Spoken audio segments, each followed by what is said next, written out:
again, and then we're going to move on with the presentation. I want to start after that overview, and in fact, you covered a lot of what I was going to cover, so I'm going to move through some of these topics pretty quickly so we can get to our really important discussion tonight.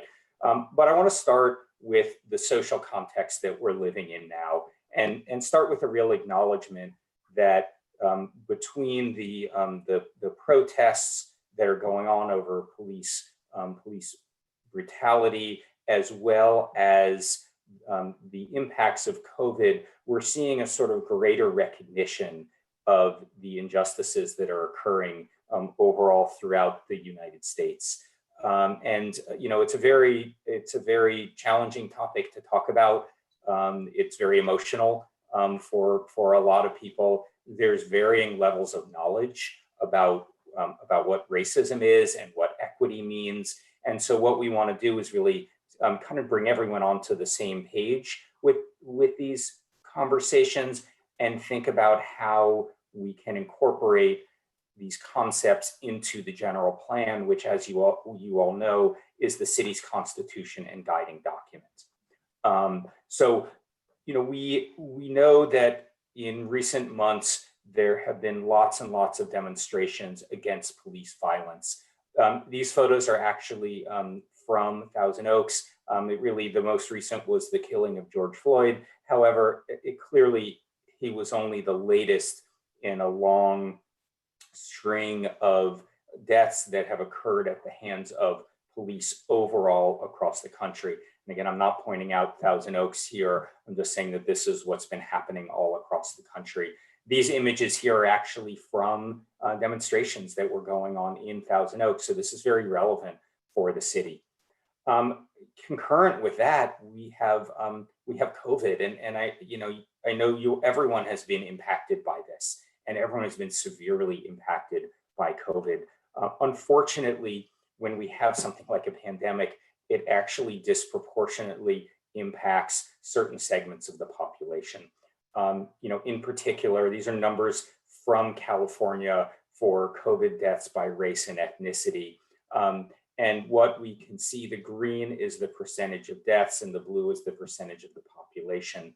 And what we can see is that African Americans and Latinos are disproportionately impacted by COVID deaths, as well as those who are infected by COVID. So there's an equity issue that we have going on here.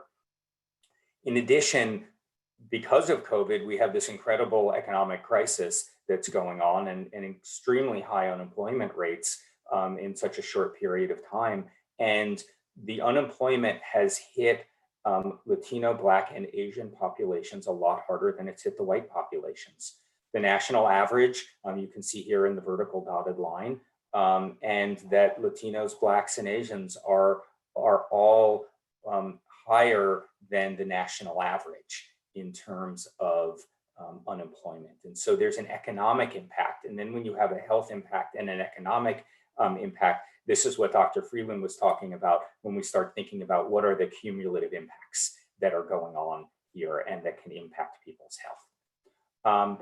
So I want to sort of kind of take a little bit of a shift here, because what is going on with a lot of this is racism, and it's not necessarily the racism of individuals, which is what we commonly think about.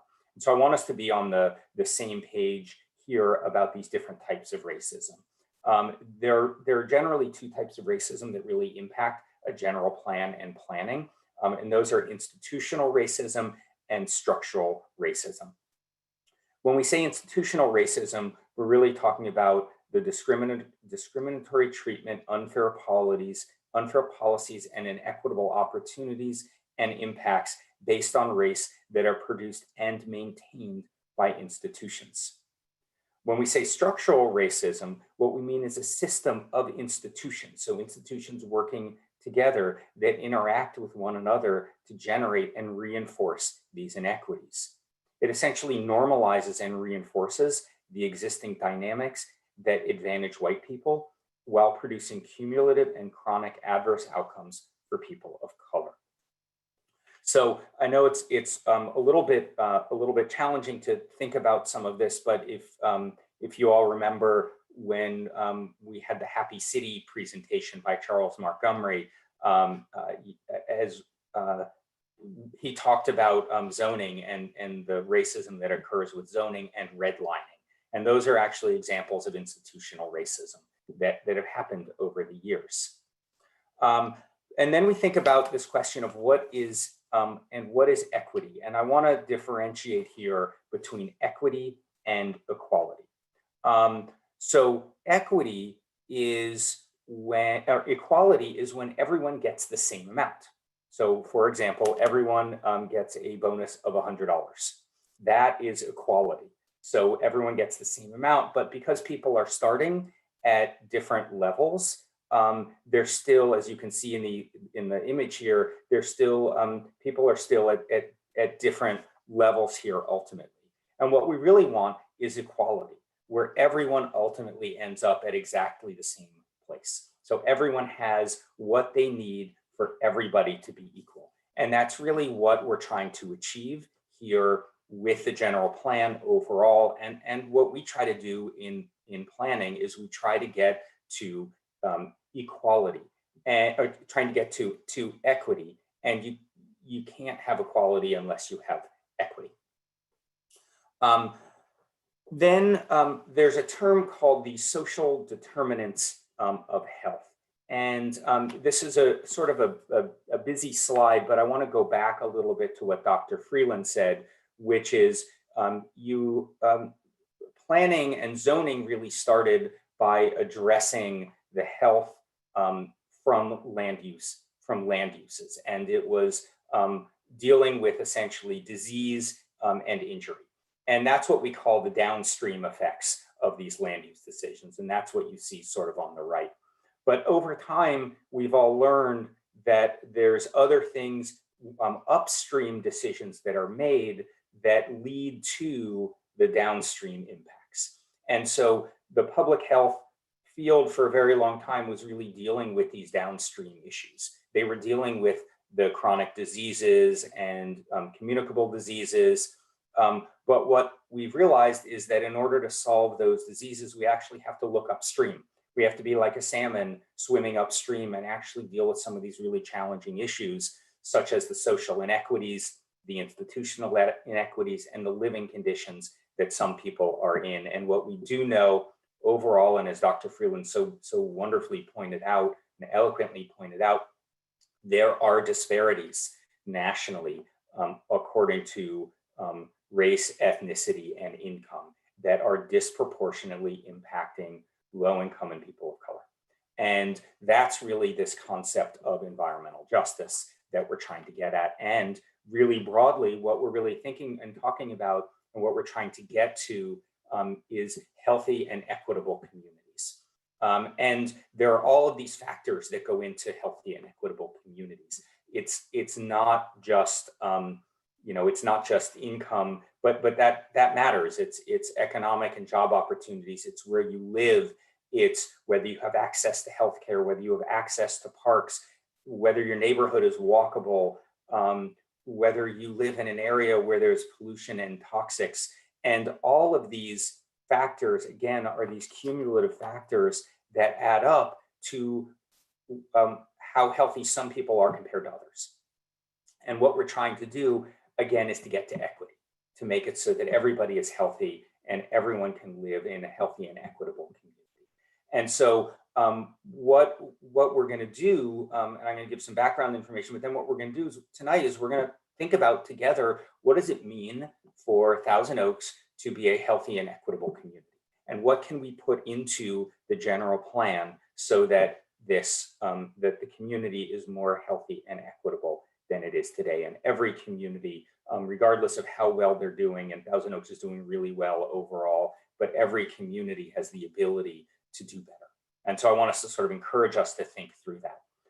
And so let's go through to the existing conditions overview. I'm sure you all have lots of questions already and lots of thoughts. Please hold them for a minute. And we're going to go through the presentation. Hopefully you all had a chance to look at it just for a couple of minutes when it was sent out this morning. So we want to start with race and equity here, or sorry, race and ethnicity. And this chart shows that Thousand Oaks is generally has a larger white population compared to Ventura County and a smaller Hispanic Latino population. The Asian population and Black population are actually pretty similar. And what we can see here with the colors on the map is that the blue and the darker green are areas where in the census block groups between 25 and 50% or 50 to 75% of the population is Hispanic, which is the largest percentage. So what we see is that there's concentrations of areas where there is a larger percentage of Hispanic populations. Another term that we have here, with social determinants of health, another indicator is the percent of the population without a high school degree.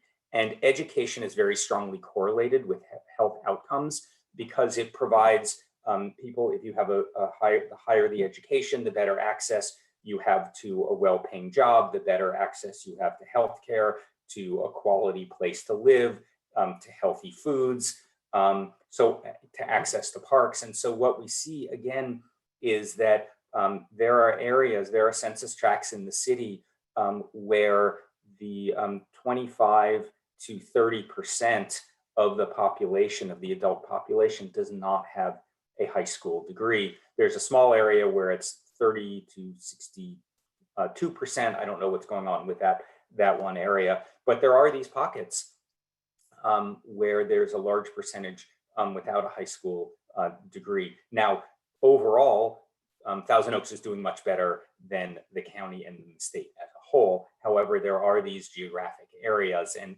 part of what we're going to be doing is looking at what those geographic areas are. We also know that income is a strong social determinant of health outcomes, and it's even stronger than educational attainment.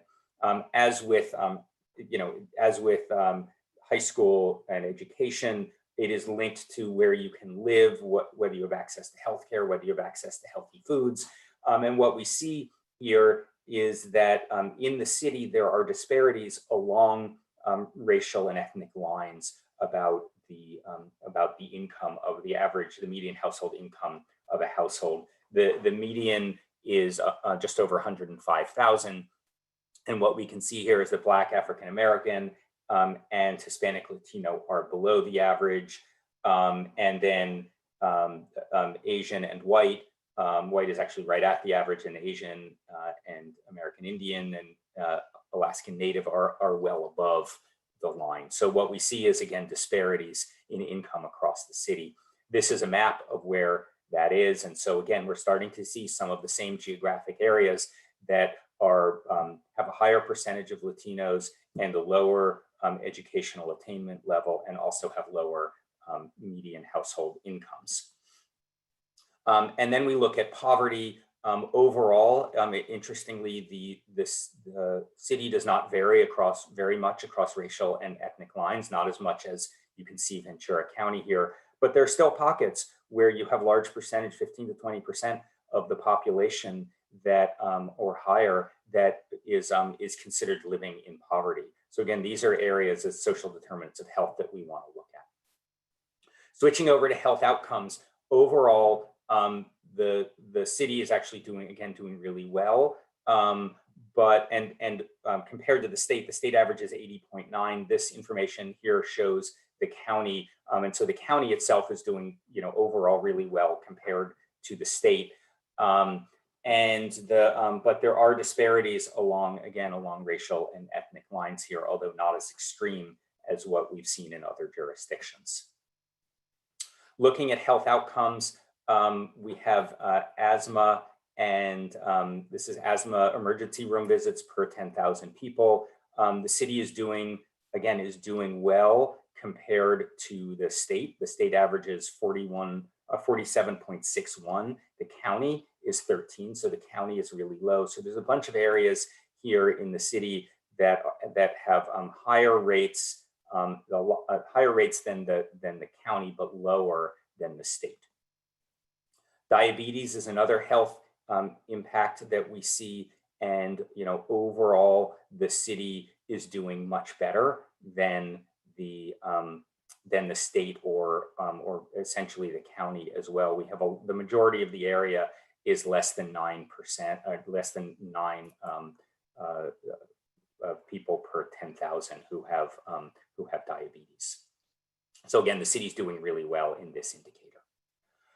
Dr. Freeland mentioned the environmental justice element and environmental justice in the general plan, and that's really our hook to be able to deal with these issues in the general plan. In 2016, the state signed what's called SB 1000, which required every jurisdiction that has a quote identified disadvantaged community to prepare an environmental justice element or to address topics of environmental justice throughout the general plan. There's a 3-step process. The first is the identification of disadvantaged communities. The second is engagement with members of those disadvantaged communities. And then the third is the integration of goals, policies, and programs to address the disadvantaged community priorities. The topics that are addressed and identified in state law are pollution exposure, public facilities such as parks and schools, safe and sanitary homes, which also includes the cost of housing, physical activity, so walkable communities and transportation safety, and then any other identified health risks or burdens, which include things like food access and community engagement.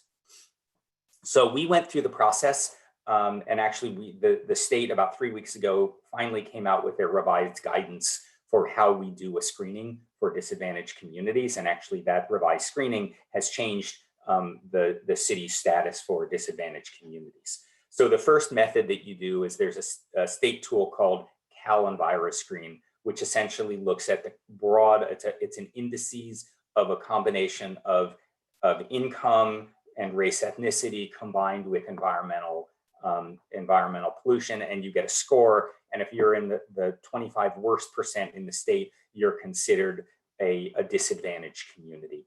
And the city does not have any of those. The second method is to take low income areas, which are 80% of the state or the county median income, and we do this by block group, and then look individually at sources of pollution burden in the city. And that when you blend the two of those together, you end up with disadvantaged communities. So then you take method 1 and method 2, put it together, and you identify what your disadvantaged communities are in the city. And what we found when we did that analysis is that these areas in red here are identified disadvantaged communities. They are not disadvantaged communities according to the CalEnviroScreen tool. They are actually disadvantaged communities when we look at a combination of lower income areas, again, 80% of the state or county median income. And then they have one or more health risks, and there's 13 health risks identified as part of CalEnviroScreen. You go through each of those individually. And what we found is that these areas are impacted because of a combination of traffic burden, groundwater threats, the presence of hazardous waste, impaired water bodies, or overall pollution burden. And so the answer to this is yes, the city does actually need to deal and include an environmental justice element or environmental justice goals and policies throughout the plan. So looking at diving detail in just a couple of these, one is housing cost burden. And we know that the city and the whole region is very impacted by housing costs. And here there's a method that's done for CalEnviroScreen about what is the burden. And what you see here is that you have some census tracts that are in the top 25 worst, 75 to 100th percentile of housing cost burden. Food access in some areas is also low. Interestingly, the food access actually is a little bit flipped here according to the lower income and minority populations, which tend to occur generally along Thousand Oaks Boulevard and the 101 freeway. That's where the retail is, and so that's why there's access. But it's really areas outside of this that actually where there is no or limited access. And that's just because of the low density pattern of the community. And again, this may not be as much of an issue, but we wanted to show you overall what the data was showing. There's a lot more data that that we have, and if you look at the report, you'll see that there's a lot of data there. But overall, I just want to sort of leave with a couple of conclusions before we go into what the general plan can do about this. The first is that overall, Thousand Oaks is a very healthy community by many, many, many measures. The poverty rates are low. Overall, that it doesn't vary by race, ethnicity. Life expectancy is overall really high. The asthma and diabetes rates are actually lower than the county. There's generally lower levels of pollution. So overall, the city's doing really well, and there's a lot to be proud of, as you know, with the city. But that doesn't mean that there's not areas for improvement. And so what we did see is that Latino and Hispanic population has lower educational attainment and lower income than racial and ethnic groups. There are pollution burdens going on in the city. And so there are areas identified as disadvantaged communities. And in particular, some households are experiencing a housing cost burden. And so that leads us to the question of how can the general plan address these inequities? And I just want to sort of pose that there's three different ways that that the general plan can address this, just very broadly, and this is a little theoretical, but it's procedural, distributional, and structural. So procedural is, think about it as the process. We want to make sure that the process is transparent, fair, and inclusive. As you know, you all have been helping us trying to do that with the general plan update process to reach out to as many people as we can, and particularly people who are not typically part of the process. So we're starting that. We can always do better. COVID sort of threw a wrench in it, our engagement, but we are doing that. The next is distributional, which is a fairly distribute resources, benefits, and burdens across the population. And so we can prioritize resources for communities that experience the greatest inequities and unmet needs. And then the last is structural. And so we can look at sort of the structures or the policies that we have in place and make a commitment to prevent future unintended consequences, to correct past harms, to go and make the community better for everyone. And this is where we can address the structural and institutional systems that are these root causes of social and racial inequities. There are lots of topics that we can deal with when we're thinking about health and equity in the general plan. We went through a series of those, but the pedestrian environment and bicycle transportation are definitely two that we've heard from the very beginning of the process, that and they are considered environmental justice issues. Access to parks, to schools, and to health services. Air and water pollution. There are certainly sources of pollution in the city. Food access, educational attainment, and then social service programs that address these underlying causes of crime and address underlying causes of some of the social and environmental and health issues that we're seeing in the city. And so with, now I want to kind of turn it over first to, maybe we can start with questions and then we can move into a discussion. The discussion questions, just to sort of tee this up for you so you can think about it. The first is, given the environment that we're in, given the demonstrations and COVID, have these events and has this time influenced your perspectives regarding equity and public health? And if so, how has that happened? The second is, what do you think are some of the most critical health equity and environmental justice issues that Thousand Oaks should deal with? We recognize that there are very broad environmental issues, things that Dr. Freeland talked about going on in North Carolina and in Texas and in other places, but some of those things may not apply to Thousand Oaks. So the question is, what are some of the things that we can deal with in Thousand Oaks? And then overall, what is your vision for a healthy and equitable Thousand Oaks? What are the goals? Are there targets that we want to strive for? Are there measures of success? And then what are specific policies, actions, or funding that's needed to improve health and equity? Okay, so that was a lot. With that, I'm going to stop sharing here. We can come back to that. If folks who want to speak, if you can put your camera on, I think it'll be a lot easier for us to see you, and we can see you raise your hand here with this. And we're also going to go to the look at the participants and see who's raising their hand. So you can go and you can do your raise hand on the side, or you can just kind of wave at me. Why don't we start with questions about what Dr. Freeland presented, or questions about the existing conditions information that I presented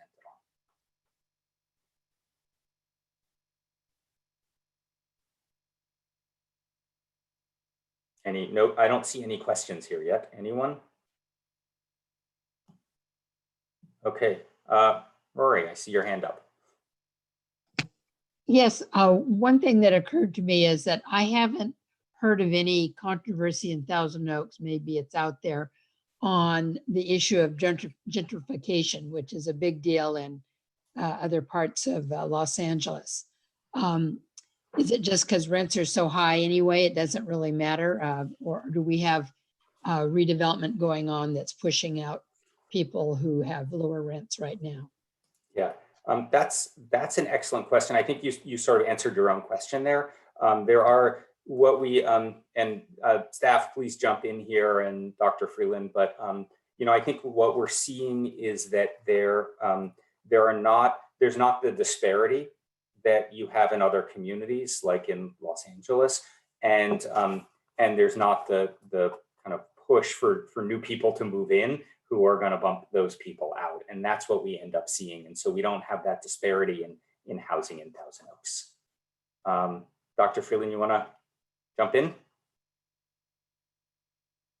I see you nodding. Oh yes, I was nodding and acknowledging that that's true. I agree with you. That's okay. Pretty much the way it is, the way I see it. Yeah, and others can help answer these questions too. Gpac members as well. This is a discussion. So no questions. And we can keep asking. You guys can keep thinking about those. So let me maybe switch and go with maybe an easier topic to talk about, because I know that overall racism and equity is actually a really challenging topic for many of us to talk about. What are the key topics or issues you all think the general plan should address when it comes to environmental justice and the environment that we live in and inequities?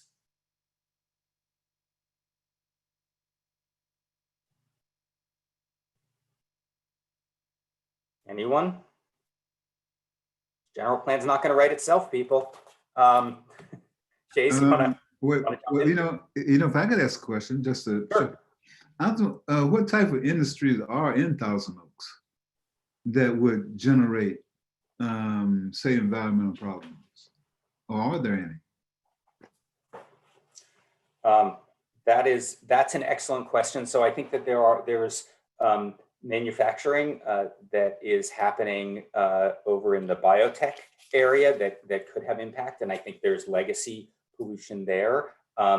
There are also lots of smaller auto-related dry cleaners, and then transportation, which are also impacts. And if you sort of see the pollution burden, there's a big spine along the freeway, along the 101 freeway, where there is a burden of pollution from the vehicles passing through. But there are also smaller businesses. The city does not, traditionally have heavy industry with lots of trucks. Like if you think about the Port of Los Angeles, Port of Long Beach, so there isn't that kind of heavy industry or heavy vehicles moving through. So again, overall, while there are disadvantaged communities, there's also a lot of there's a lot of good in the city. There's overall, from a health perspective, it's a really healthy place to live. I think we want to keep that in mind when we're doing this. But again, there are other disparities we might want to address. I see Alicia has her hand up. Okay, hello, hi, this is Alicia. Well, first of all, I'd like to thank you that you mentioned all the social determinants of health. As a nurse, I do believe that it encompasses every person's health. So I'm really happy that you take all of this into consideration. And it is a really great topic. For me, one of the main issues I think we have to consider for this environment justice is we have mentioned housing. Yes, for example, the COVID-19 is a great example of how why Latinos have been affected the most, because they tend to live a lot of people in one same house. So that kind of is going to affect. If one person gets infected, more people is gonna all the family is gonna be infected. They don't have a lot of people. They don't have benefits, which they cannot work. It's gonna affect financial stress. So, anyways, one of the things is housing, definitely. Also, the environment as open access. We mentioned last time as transportation. If the area where the people live don't have maybe parks, but maybe if there is transportation available that is close to parks, or maybe Saturdays are free for kids so they can access to a park, or ideas like that. So, but definitely all kind of that access. Healthcare. I do work in a community clinic that we try to provide help in that sense, where at least there is some access for the people. But for me, the main issues is always housing and transportation. And but that's the things that come to my mind right now. One of the questions I have is, and one of the graphs, it says the income for Latinos was 83,000. Yes. So I don't know from I mean, honestly, that doesn't reflect the people a lot of people I know. So maybe that's because these people were not they didn't fill out the census or things like that. But I think that it doesn't reflect what I see in my community. Okay. Thank you. And thank you. Those are great comments. Again, you're tying together these core pieces of what we do in the general plan with housing and transportation and land use with the issues that we're talking about. Just really quickly, in terms of the incomes, that was median household income of a census tract. So there are definitely, in order to have that median, because we know there's a lot of higher income populations, we know that there's a lot of lower income populations as well. And so we can actually get some more data on that. Let's see, Chase, you want to jump in? Yeah, when it comes to the city of Thousand Oaks dealing with environmental justice, I think you really would have to look at existing infrastructure, especially when it comes to water, because a lot of the disadvantaged neighborhoods, they're older. Their housing is older, the buildings are older.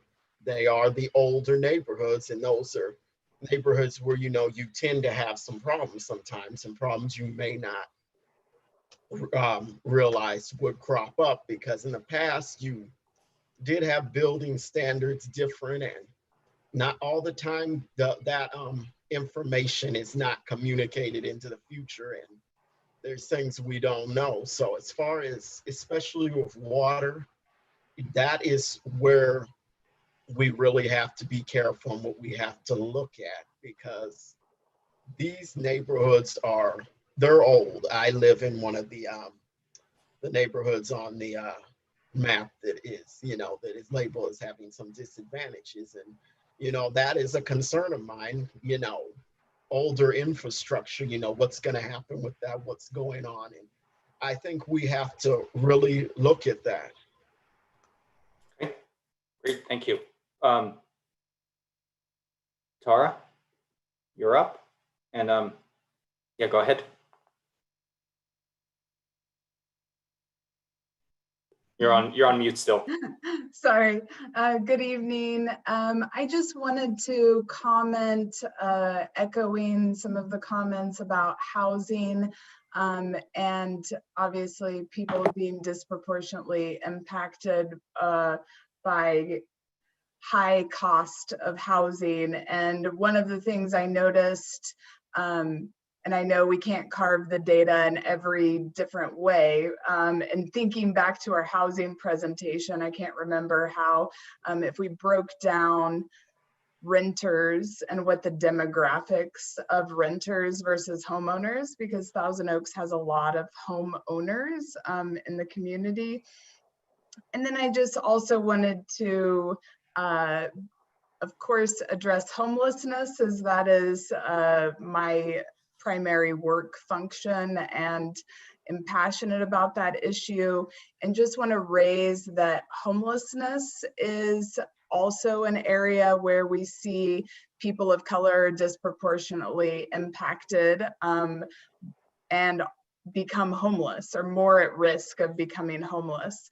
And often in Ventura County, when we look at our racial disparities around homelessness, we see Black and African American people highly disproportionately represented in that population.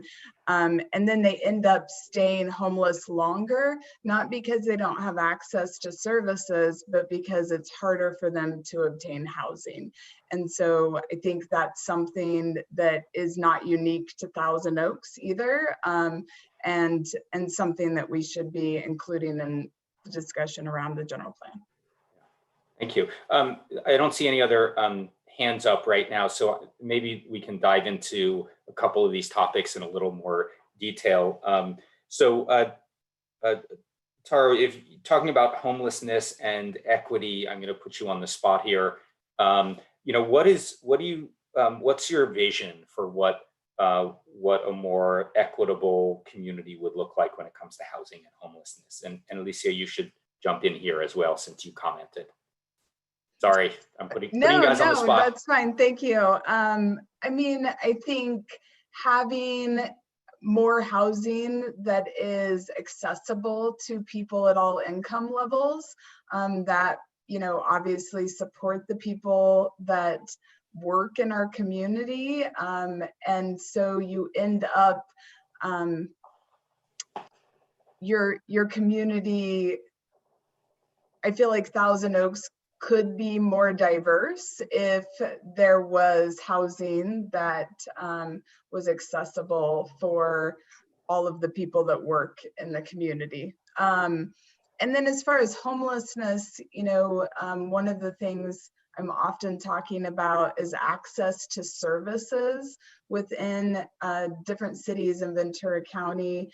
One of the things that is often being discussed is Thousand Oaks only has a winter warming shelter program and doesn't, so we have people who are on the streets, which obviously we have found through our response to COVID, the longer people are living on the streets, the more risks they have related to their health.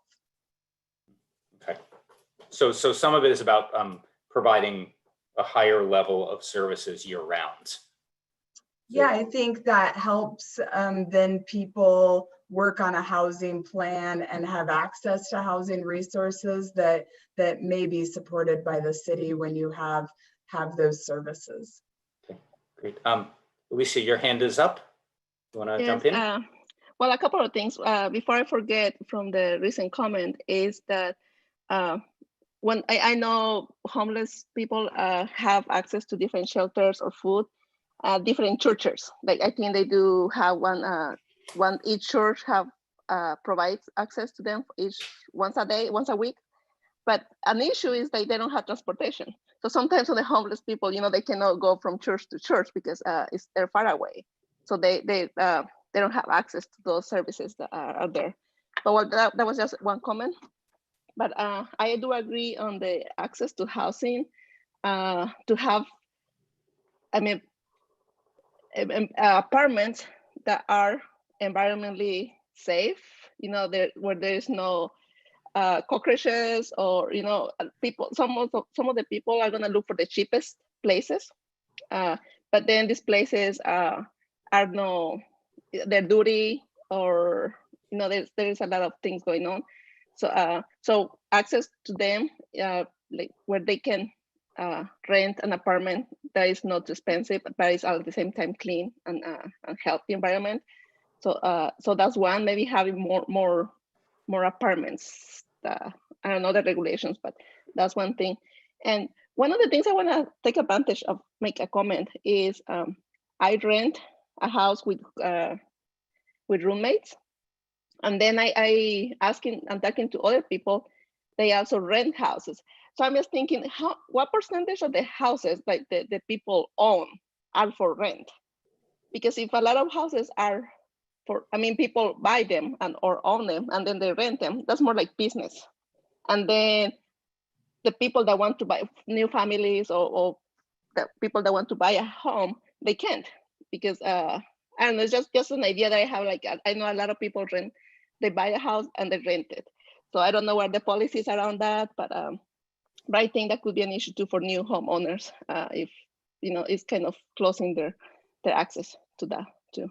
So that because people are buying homes and then renting them as a business, it minimizes the opportunity for home ownership for people who want to buy and then live in those houses. Yes, that's something I came up with the idea because I hear a lot of people, they rent a house. So like, okay, then who really owns the houses? But yes, right. That's the idea. Yeah, I don't think there's any city policies around stopping that. Very few places have policies like that, but it's certainly something to look into in terms of numbers. I actually have a question for you while you were asking, while you were sort of on the line here. Since you're working in a health clinic, what are the things that you're seeing in terms of health issues that you think might be related to the environment that people are living in? So what are you, because you're pretty close to the lower income populations in the city. Yeah, I mean, the most common that you have mentioned already is diabetes, high blood pressure.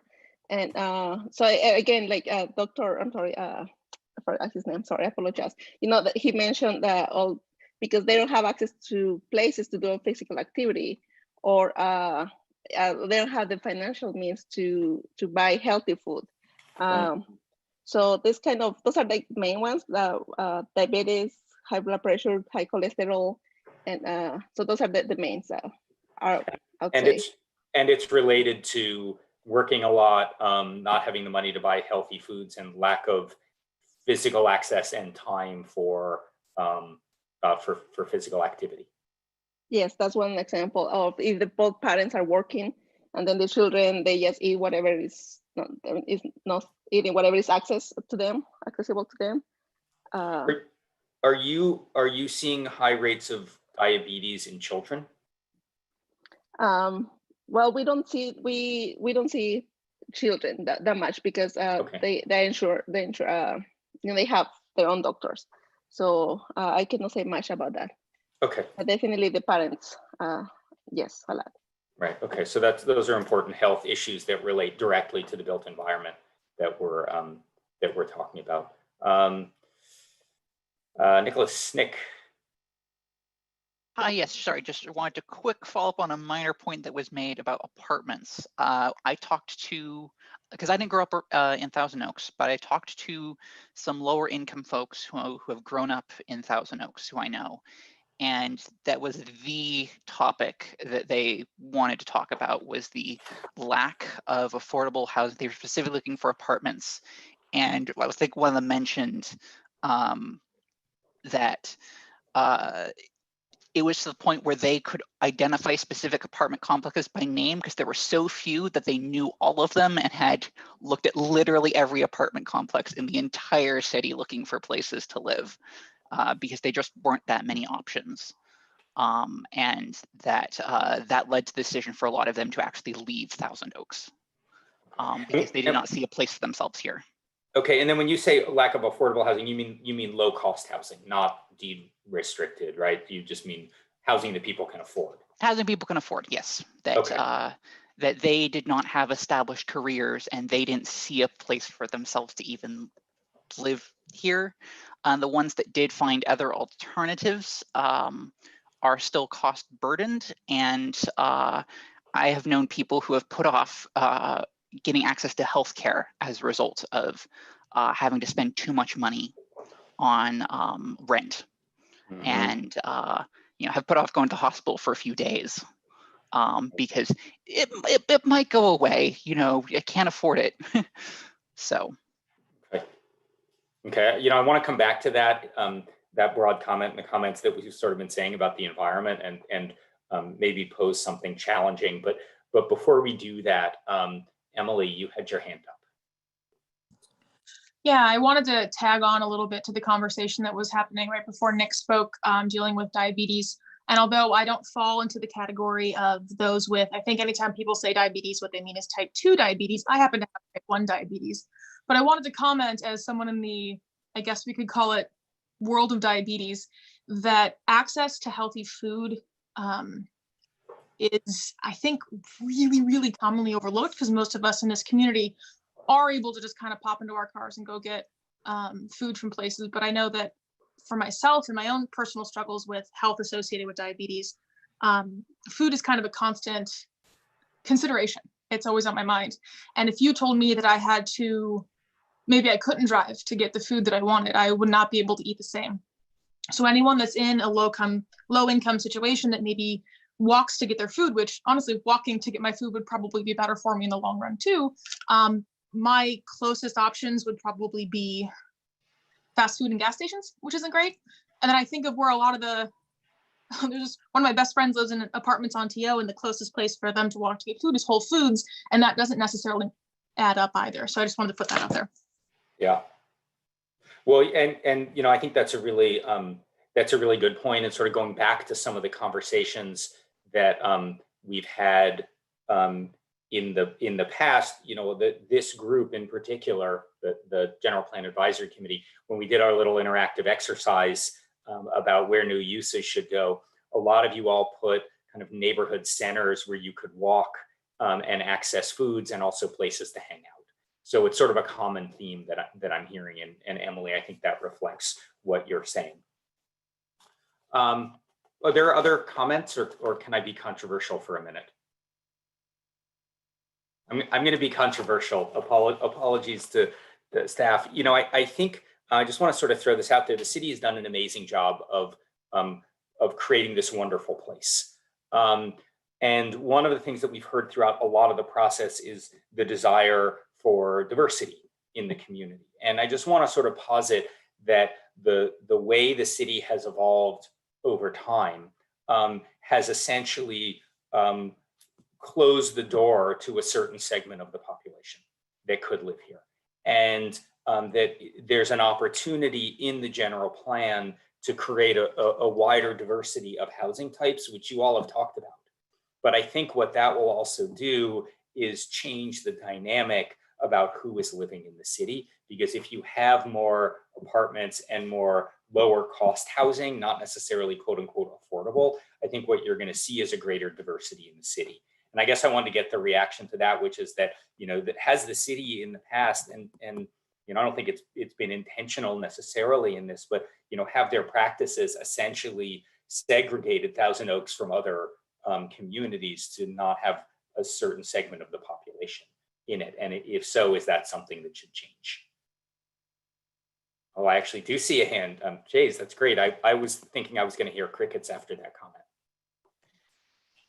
Well, I think to some extent, you know, Thousand Oaks has, the zoning hasn't been very biased because Thousand Oaks was incorporated about the same time when the Civil Rights Act was passed, and, you know, Good point. redlining was more frowned upon and all that. So that sort of thing isn't built into the general plan or anything like that. But at the same time, because you have persons of color being, you know, disproportionately low income, or disproportionately poor, or just disproportionately, you know, their income is not as high as other groups. I think where that the city needs to work on that is to diversify the housing types, you know. It's all about multifamily housing now.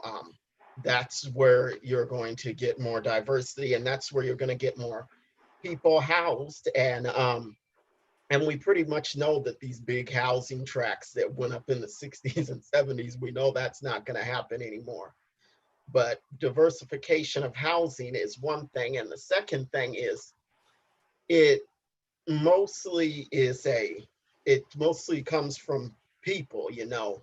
You have to foster a more welcoming environment for persons of color, because there's a really bad reputation, you know, about places like this, because I lived in Thousand Oaks for 21 years. And a lot of people, when I say that I live here, people who have never been here, they have a misconception that it's a very racist place. And that's not true. You know, every place has some biased or racist people, but it's not like this is somewhere like Oildale up in Kern County or somewhere like that. And those misconceptions don't help the city at all. And I do have a problem with that. And, you know, I went back to Santa Barbara a couple of years ago. That's where I was born. And, you know, some of my relatives, one of them was surprised to see me. And she was like, "Ooh, I'm surprised to see you here." And she was looking at me kind of funny, like, you know, it was strange. It was as if I was in this affluent place, and maybe as if I thought I was better than everybody else. Although I'm not affluent. So I think the misconceptions are built into that too. You know, it's an affluent place. I think misconceptions are a big. So you're saying that you broke up for a second, but you're saying that a lot of the kind of concept of racism, that there's more of a misconception that the area is rather than the fact that it is.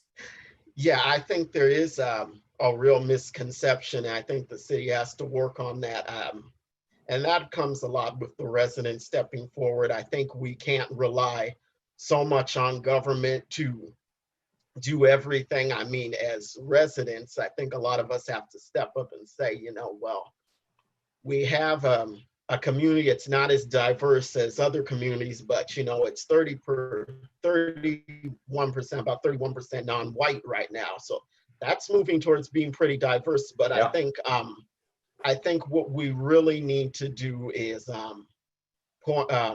highlight that we are a pretty fair community for the most part. I mean, like everywhere else, we have problems. And I think in the general plan, I think we really do need to highlight that we, this city specifically, it just has to be laid out that there's not going to be any unconscious bias when it comes to making policy. We play by the rules. We're fair to everybody. And whether you're a person of color or if you're low income, you have a place here. So that's a great, I think one of the questions was what's your vision? What's the vision for the city and something to communicate? And I think that's a really good thing to communicate there. All right, Mick, we haven't heard from you yet.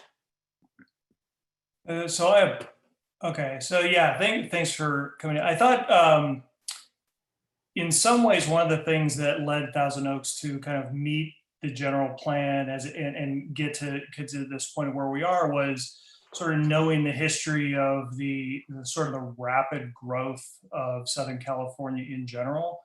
And so in the 60s and 70s and 80s and 90s and the 2000s, one of the the main dynamic politically is the rate of development and growth within the city too fast. So eventually that governed all the political dynamics within the city over those decades. And probably as a result of that, it led to development and changes in the general plan that led to be a bit more over-indexed with single family housing and less so with apartments, because the nature of the developments that were coming in for apartments were to be very dense and that sort of stuff. So I think that the public in general was a little bit less open and receptive to that, which has now led to the build out of, we're probably a little bit more over-indexed with single family homes. So I think in general, there's probably an appreciation for looking at the opportunities for where multifamily and apartment complexes could modify that mix a little bit. I think the care we'd want to make sure of is to address those in the changes of where the right places in the city are, and not, for lack of a better term, break what has really been successful in the city of the nature of being able to not develop on the ridge lines and being able to see, all the natural beauty around the city. And so I think that that's going to be one of the things that we can do. We can address those items for more affordable housing mixes, yet still honor what's really worked for us over the past 50 years. Yeah, and again, I think that's another great sort of goal that we've talked about as sort of a frame for the entire plan itself. Of don't fix what ain't broke, and just address the problems and the ideas that you want. Okay, Nick. Oh, Dr. Filling, go ahead. Oh, I just want to make one comment as well. What you propose as an alternative to your proposal that you introduced this whole conversation with.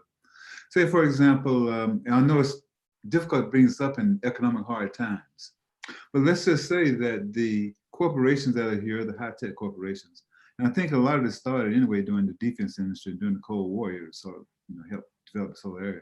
But let's just say some of the corporations are paying the decent salaries so the people who can keep this level of housing high, if they hired more minorities at those high levels of salaries, or even if the people who are hiring people in the area would pay more, then you wouldn't have to think about decreasing the cost of housing, because people would make enough money to actually afford these houses.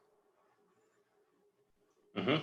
So it's about the income that the employers pay. And we have had lots of conversations about the ability of young professionals being able to come in and live in the city because of the high cost of housing. So I think it cuts both ways there. Especially, as you probably know, at CLU of young professors coming in, and their ability, regardless of race or ethnicity, to be able to come in and actually afford to live in the city. And we've lost a few. We've lost a few good ones because of that. But if those corporations, had a good minority hiring program, they would certainly diversify the city without, decreasing the level of income you have here, and make that chart look a little better in terms of the disparity between the income of the people living in this county based on race and color. Okay, great. Nick, you had your hand up next. Yes, I just wanted to follow up on what Chase said about perception. Speaking with other millennials, mostly younger millennials who have grown up around here, there is the perception, I can't speak to how accurate it is, that the housing policy in the city, and to a lesser extent at the state level until recently, mostly exists to favor people of their parents' generation, or older people who bought property here 20 plus years ago at the expense of anyone looking to get new housing now. And then additionally, on the racism side, there is the perception among the people I know who went to high school around here that the law enforcement is racist and overly aggressive and hostile to both younger folks and especially younger people of color.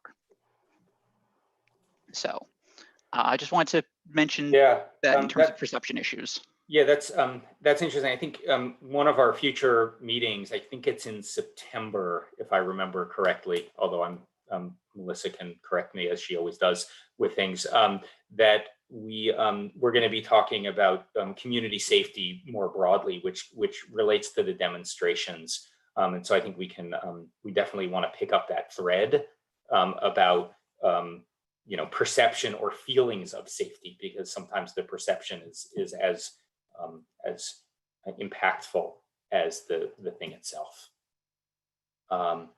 Okay, Alicia, you want to speak again? Yeah, I just want to make another comment like the Chase mentioned is I do believe that Tazonox is very open and maybe in the people that live here. I have never seen any issue or problem, any racist problem against anybody, and I have never heard any bad comment from our population. So I do have to say I have to praise that. compared to other cities where I know recent events has put them in the spot. But I do believe it Thousand is a great city to be in. That's wonderful. That's great to hear. Thank you for bringing that up. So I want to maybe shift a little bit and think about it just maybe instead of environmental justice, but think a little bit more broadly about a healthy community and what that means. And a small subset of you have been speaking so far, but maybe I'd like to sort of try and get a broader group here to participate. When you think about just broadly a healthy community, regardless of disparities or equity, what do you think about? What should the city's vision of a healthy community be, and how can we achieve that in the general plan?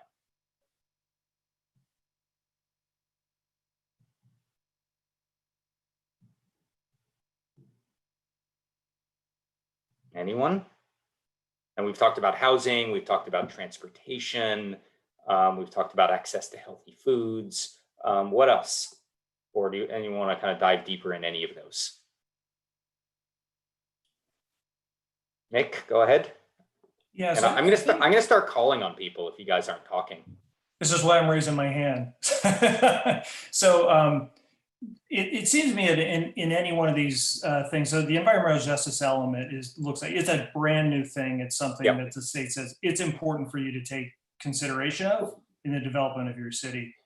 And for some of these disadvantaged communities, it seems like access to important elements of living seem to be the biggest things we want to make sure of. So access to information, people should be able to have, maybe, is it free Wi-Fi or some manner of access to broadband so that they're not sitting behind, the rest of the community on their access to electronic information, access to education. Can they get to and from the schools within the community without being overly burdened?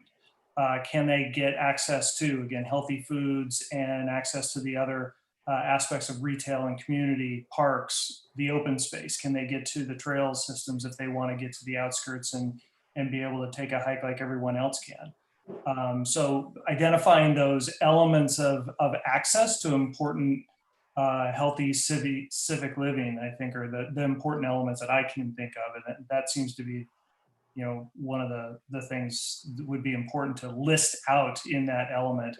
I think one question maybe for you, in my experience, review of the general plan and all of its elements usually get kind of focused on a particular project. And so a project may, we judge it whether it's consistent with the general plan, but some of these access elements are more sort of public programs that are seen that the city should invest in to ensure these access elements are being addressed. So from your experience, what are the things that other cities are doing, or is that a distinction that's, it's such a new element, so I don't know. Yeah, so there is, that's a really good question. So, interestingly, this concept of an environmental justice element, the requirement for an environmental justice element is recent. What was happening way before then is healthy communities elements. And so that's why I sort of broadened the question of what is a healthy community, because, ultimately the environmental justice element is trying to make sure that everybody has access to a healthy community. But I think what we really want to think about as well is what is a healthy community and what does that mean? And so there are lots of examples of communities that have created just healthy communities elements, and they address disparities within that, but they deal with topics, and you mentioned a lot of them. A lot of it is access, and there's a combination of physical access of being able to get there, but also financial access to it. And so when you think about like healthcare, it's actually, not just can you walk to a hospital, because when I broke my leg, I didn't want to walk to the hospital, right? I didn't care. I just wanted it to be relatively close. But it's really, do you have access to the health insurance so that you can get the health, as Nick had mentioned. There's healthy foods, walkability and safety, bikeability, living and not putting homes right next to freeways just because of the air pollution. So those are a lot of the topics. that have really been addressed. And then of course, communities deal with specific issues that have big environmental justice and environmental health impacts. So, Los Angeles deals with the port because that's a huge environmental issue. Oakland is dealing with the same thing, San Francisco. So there's a lot of issues related to kind of specific topics within that community. Some areas that have a lot of industrial, it's the interface between residential and industrial, and Fresno's dealing with that a lot. Again, that's not as much of an issue here. It is in other parts of the county, but it's not as much of an issue here. And one just quick follow-up, I do know from Dr. Freeland's presentation, he had sort of mentioned about the cumulative effects of certain decisions that get made. And I know, at least from the CEQA analysis, a lot of times when it comes to air pollution and traffic and things like that, that does get weighed. I do remember that, but there are some of these elements that the environmental justice element would address that are a little bit beyond that are of interest. So I know we dealt with that in the past, but this seems a bit broader. So. Yeah, I mean, CEQA definitely addresses that. And I just want to sort of clarify a point here, which is, I think in sort of preliminary conversations, we're not thinking necessarily there's going to be an environmental justice element, but we're going to take these topics and we're going to spread them out throughout the elements because and think about health and equity as these broad overarching concepts, which you all have talked about either implicitly or explicitly from day one when we've met of doing this. And so they sort of, it's a framing issue here and a framing topic. Victor. So I would circle back, a little bit on the equity piece. We talk about race and ethnicity, but I think there has to be in the conversation or people with disabilities. So I know we have the Americans with Disabilities Act, and there's a lot of those pieces that go into construction and the things that we do. But I think we can look at that as a minimum standard. Those are minimum things that we should be doing. So I guess the question or the conversation would be, what else can we do to promote that accessibility for those with disabilities to be able to live in our community safely and have an environment where everyone can go exist and has the same level of accessibility to all the great things that we have in the community. Yeah. And do you have an answer to that question of what else can we do? Before you turn your camera and your microphone off, sorry. You're on mute still. I think it's a broader discussion. There's a lot of different things. People with disabilities aren't just one. It's not one particular disability. There's a lot of different things that I think have to be in the conversation. From how we construct multi-story units to how many we construct on a single-story units. Those numbers I think have an impact. So that's just one thing that I could think of right now. I know we do the curb cuts for wheelchair accessibility and such on the streets, but I don't know. I think it would just involve a deeper conversation as to, are we really doing these things as a minimum? And are we doing them because they're required by law, or are we really doing them for accessibility? Okay. It's a good framing question. I think we can certainly look into that and keep exploring that for the process. All right. Case, you're next. Yeah, on the point of access, when it comes to accessing healthy food, looking at the map, it did show areas that were disadvantaged, but also I saw some areas that were, labeled disadvantaged that really aren't disadvantaged because of access to a car, car ownership and all of that. And having done some work on the transportation committee and some workshops with Thousand Oaks Transit, one of the things that they take into account is who owns a car or has access to a car, because when you break it down, a lot of that is going to flip the other way. Like you see people living like near the boulevard, adjacent to the boulevard, their access looks better. you have people living way out North Ranch, their access looks really bad. But if you bring in car ownership or car access, that's gonna flip the other way. So that's something that I think we really need to look at. Okay. Yeah, and the car ownership also relates to the housing cost burden. There's actually a metric on housing and transportation burden, because owning a car is so expensive to do, that it actually, for people on limited income, sometimes you have to make the choice of owning a car and having that access, or having access to healthy foods or after school programs for kids or other things. Okay, other comments? Vision for a healthy community.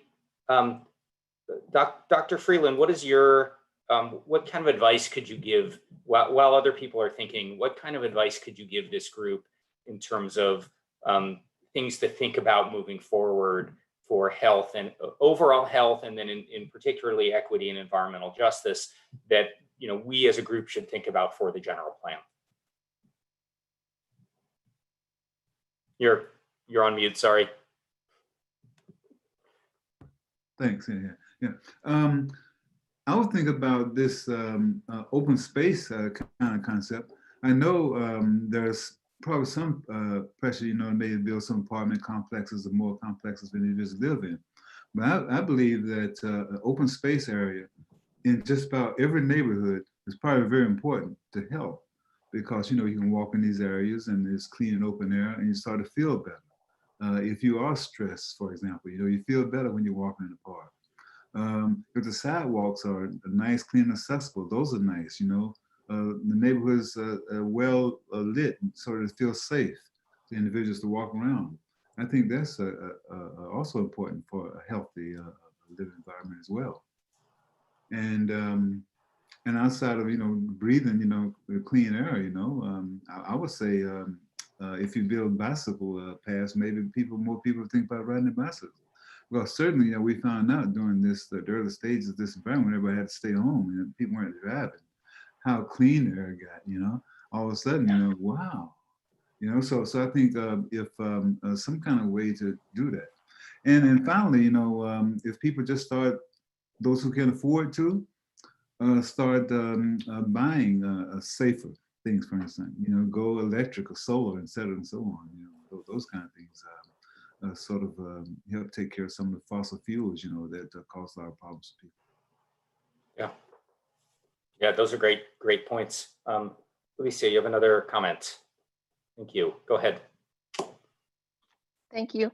So my vision is to work as a community. The work community has been in our meetings since the very beginning, and I think we are thankful for that, and we want to continue with that vision.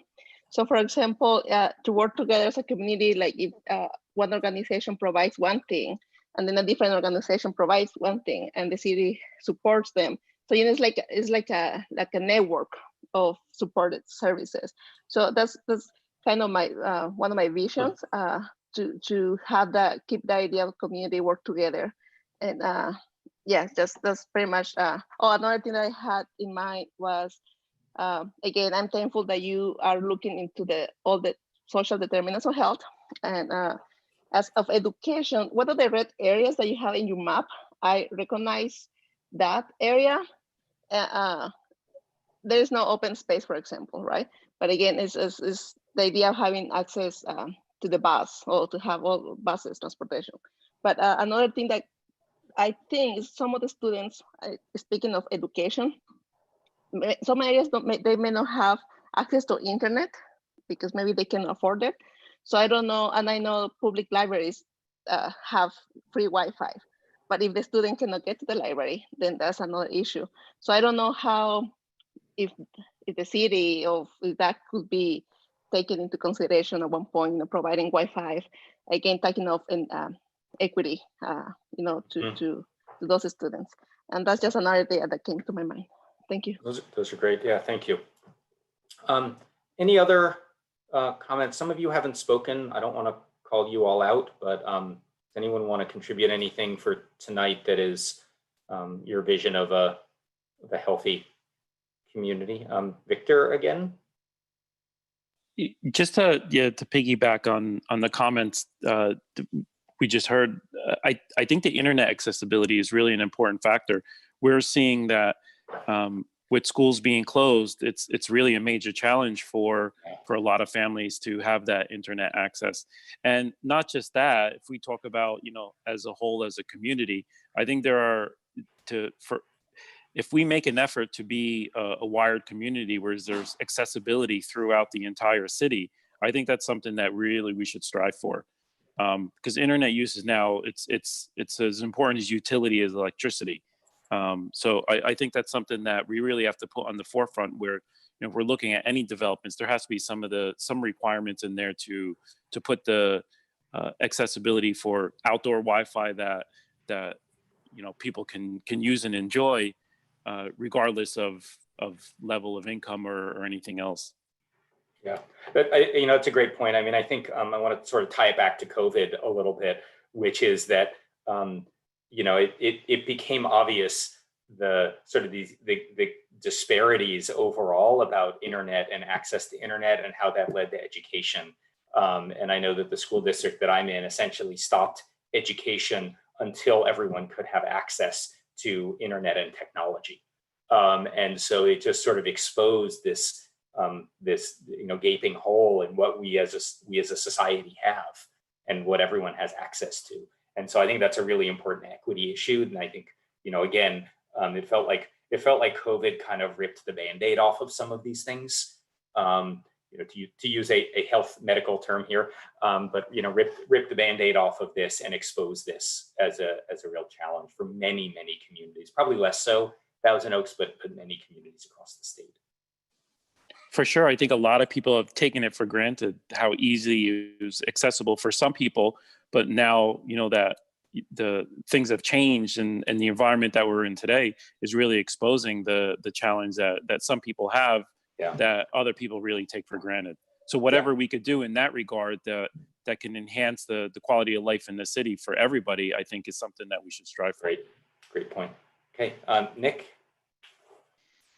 Yeah, I just wanted to say I appreciate how Dr. Freeland and many of the other speakers for bringing up the cumulative effects of all of these other factors.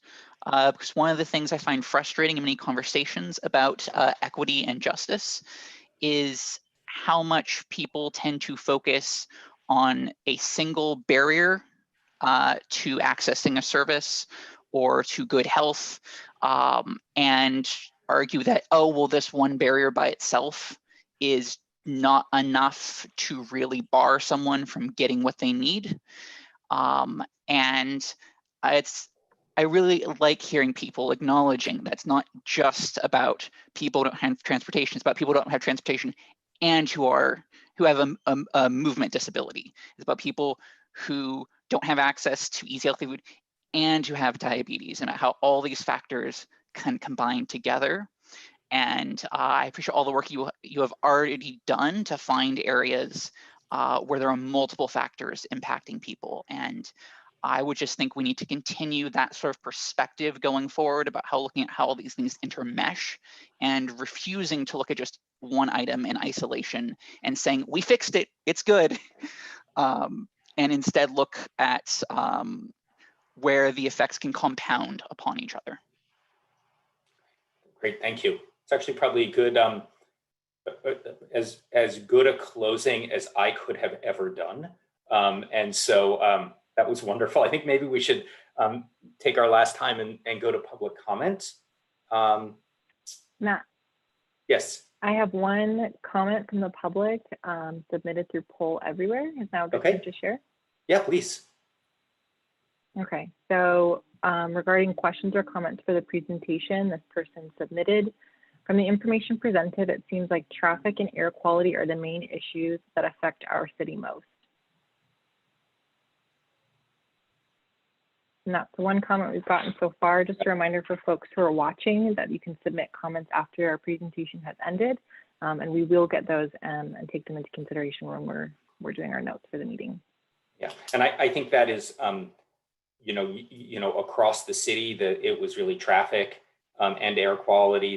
The city is doesn't do as well as other areas in terms of ozone pollution. And so that actually does have an impact in particulate matter in certain parts of the city. There is also kind of across the city impaired water bodies, which is a metric of sort of water quality where the city overall is not doing well. But I think that the impacts are more specifically felt with the transportation and the air quality. So I think the commenter is spot on with that comment. Okay, public comments. Michael, is this you? Yes, we do have a few members of the public who have requested to speak this evening. The first one, Edward and Margaret Casaba, but I do not see them on the list. Actually, let me turn on so that people can raise their hands.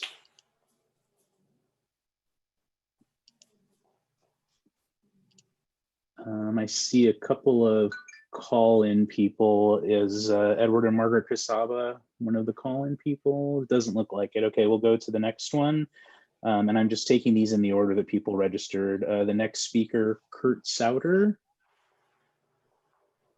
I do not see him on the list either. Rose Witt, who has her hand up. Okay, go ahead, Rose. Hi, can you hear me? Yes, we can. Yes. Thank you. I would like to point out that as a city within Ventura County, our county's average temperature since pre-industrial times has increased 4.7 degrees Fahrenheit, which ranks as the fastest warming county in the continental United States. That temperature is expected to increase at least 3 to 5 degrees Fahrenheit more in inland areas like Thousand Oaks over the next 20 years, which is within the scope of our general plan. This is important not only from the aspect of increased wildfire risk, which is already substantial in Thousand Oaks, as we've seen over the last 3 or 4 years, but it's also a health and environmental justice issue because extreme heat is actually identified as the most deadly of natural disasters. And it will only continue to worsen unless our general plan includes ambitious policies to mitigate and build resilience to climate change. I have a few of those that I would like to just mention. One would be an ambitious native tree preservation and planting strategy, which would reduce heat island effects in the community, and also green space enhancement, which would fit in with Dr. Greenland's ideas that all of our neighborhoods should have easy access to green spaces. Another one would be to discourage the use of plastics and styrofoam in our community, given that 90% of those products are now made from oil and gas, which contributes to climate change. And a third one would be to require electrification of new housing, which we're looking at across the city to meet our housing mandates, and prohibit natural gas hookups in those new constructions. That would both reduce our atmospheric emissions as well as significant indoor air pollution that contributes to asthma. And you could provide those kinds of, you could even go so far as to helping some of our low-income communities retrofit their gas hookups for heating and cooking to electricity to reduce both indoor and outdoor emissions. And lastly, I would suggest that we have some climate expertise in our climate plan, both on the community advisory committee and in the plan itself, so that we could come up with ideas beyond the scope of just what I could come up myself. Thank you. Thank you, Rose. I just want to, before we go on to the next speaker, We are going to have a meeting. Melissa, you can tell me when it is. Again, I've forgotten whether it's the next meeting or the meeting after that, where we are going to focus on climate change, sustainability, and resilience. And we will address a lot of these ideas and more, because there certainly are more topics that we can address. And our team does actually have a lot of expertise on climate. We've been trying to address some of that through land use and transportation decisions, which is a major impact on climate. But also we're going to be getting into these other topics as well. So I appreciate you bringing that up and tying it to the equity issue as well. Thank you. Yeah, and just to confirm, it's our September meeting on the 24th that will have parks, open space, and sustainability as the main topic. Great. So Rose, right in line with what all of your ideas. Okay, Michael? the next speaker is Kyle Springer, but I am not seeing him on our list. Next speaker, Daniel Twett. Also not seeing his name on the list. Next is Silvana Zuka.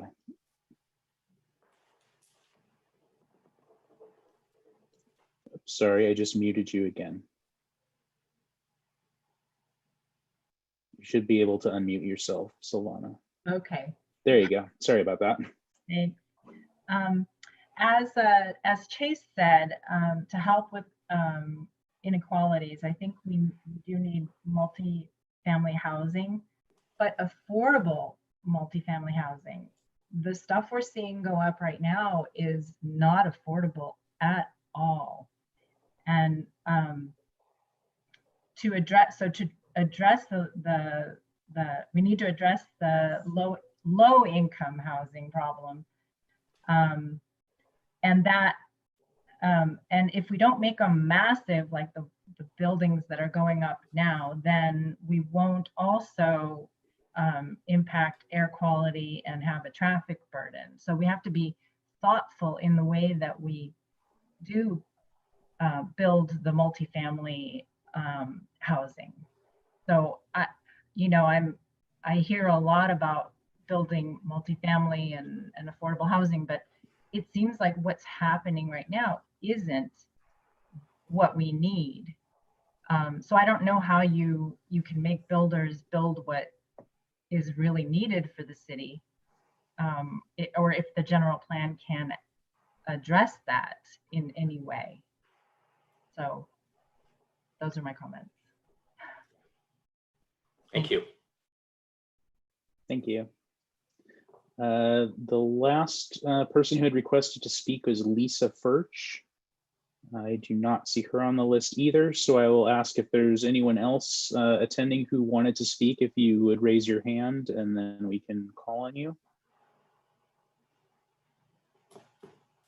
Not seeing any hands go up. There is still a panelist with their hand up, Victor. I'm not sure if he wanted to say anything further. Victor didn't take his hand down from before. Oh, yeah, sorry. Okay, no problem. Okay, looks like no one else is raising their hand, so it looks like that's all the public comment that we have this evening. Okay, I want to just quickly share my screen here, and just show you the upcoming Gpac meetings. On August 20th is safety and resilience. That's going to be addressing important topics that have also come up tonight about fire hazards, earthquake hazards, public safety and policing. So we're gonna dive into that topic on August 20th. September 24th is going to be parks, open space, and sustainability. Again, another topic that came up quite a bit this evening, particularly around access and health. October 22nd is going to be on arts and culture, and diving into the building off of the Civic Arts Plaza and all the other arts and cultural activities that are going on in the city. And then in early December, we're going to circle back to the land use conversation after we've talked about these other topics. And a lot of the other topics, as you are hearing, all relate to sort of land use and transportation alternatives and concepts. And so we're going to sort of pull all of that together as we present alternatives that you all have helped to create. With that, we're at the end of our meeting here.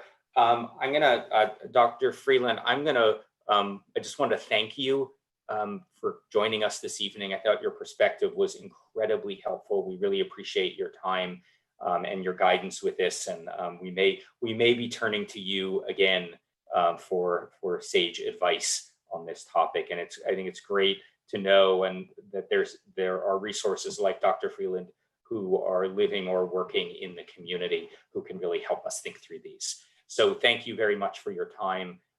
Thank you everyone for participating tonight. I know it was a tough topic. It's a little bit hard to sort of get your head around some of these issues and ideas, but I think that we really did cover a lot of ground, and I think we have a great starting point for developing goals and policies for the general plan, which was the point of what we did, what we wanted to talk about this evening. So again, thank you, and unless there's any further comments, we will see you all in a month, and I'm sure all look forward to the day where we can get back together in a room without face masks and enjoy each other's company. So thank you all. Good night. Thank you, everyone.